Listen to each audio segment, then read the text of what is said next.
আসসালামু আলাইকুম। আমি ডাক্তার মোহাম্মদ ইব্রাহিম, সহকারী অধ্যাপক এবং বিভাগীয় প্রধান হিসাবে অত্র হাসপাতালের ফিজিক্যাল মেডিসিন অ্যান্ড রিহ্যাবিলিটেশন বিভাগে কর্মরত আছি। আমরা এই হাসপাতালে মূলত বাত ব্যথা ও প্যারালাইসিস বিষয়ে আক্রান্ত রোগীদের চিকিৎসা সেবা দিয়ে থাকি। আমাদের কাছে অনেকেই জানতে চান আসলে বাত জিনিসটা কী, বাত রোগ বলতে আসলে আমরা কী বুঝি। মূলত বাত বলতে আমরা যেটা বুঝি সেটা হচ্ছে এটা একটি প্রদাহজনিত রোগ, যেটা মানুষের শরীরে বিভিন্ন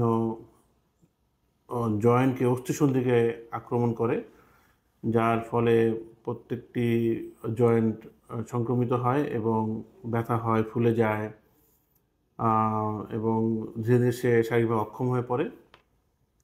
এবং ব্যথা আসলে যে কোনো কারণেই হতে পারে, বাত ছাড়াও ব্যথা হতে পারে, হাড়ের ক্ষয়রোগ অথবা অস্থিসন্ধির ক্ষয়রোগ থেকে ব্যথা হতে পারে।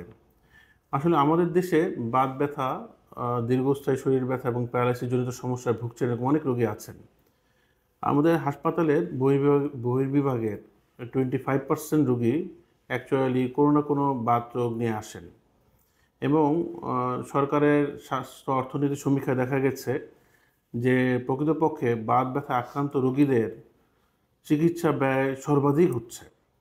রাষ্ট্রের স্বাস্থ্য অর্থনীতিতে সবচেয়ে বেশি ব্যয় হচ্ছে বাত ব্যথাজনিত সমস্যার সমাধানে।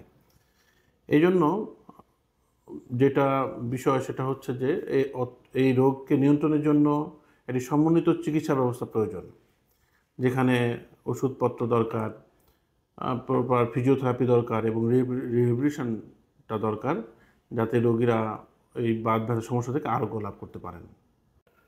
আমরা বাত ব্যথার রোগ ও রোগ নির্ণয় চিকিৎসা, ankylosing spondylitis, rheumatoid arthritis, osteoarthritis, কোমরে ব্যথা, সায়াটিকা পেইন, এই ধরনের রোগের চিকিৎসা আমাদের এখানে দেওয়া হয়ে থাকে। প্যারালাইসিস জনিত বিভিন্ন সমস্যা যেমন স্ট্রোক, জিবিএস, ট্রান্সভার্স মাইলাইটিস এসব রোগে আক্রান্ত রোগীরা এখান থেকে প্যারালাইসিস জনিত সমস্যাগুলো চিকিৎসা সেবা নিয়ে থাকেন। শিশুদের অনেক নিউরো ডেভেলপমেন্টাল প্রবলেম হয়ে থাকে, সিপি চাইল্ড অথবা অটিস্টিক চাইল্ড, স্পিচ ডিলে, এদের চিকিৎসা সেবা এখানে দেওয়া হয়। খেলাধুলার কারণে যে সমস্ত ইনজুরি হয় তাদেরকেও এই ধরনের সেবা এখানে দেওয়া হয়।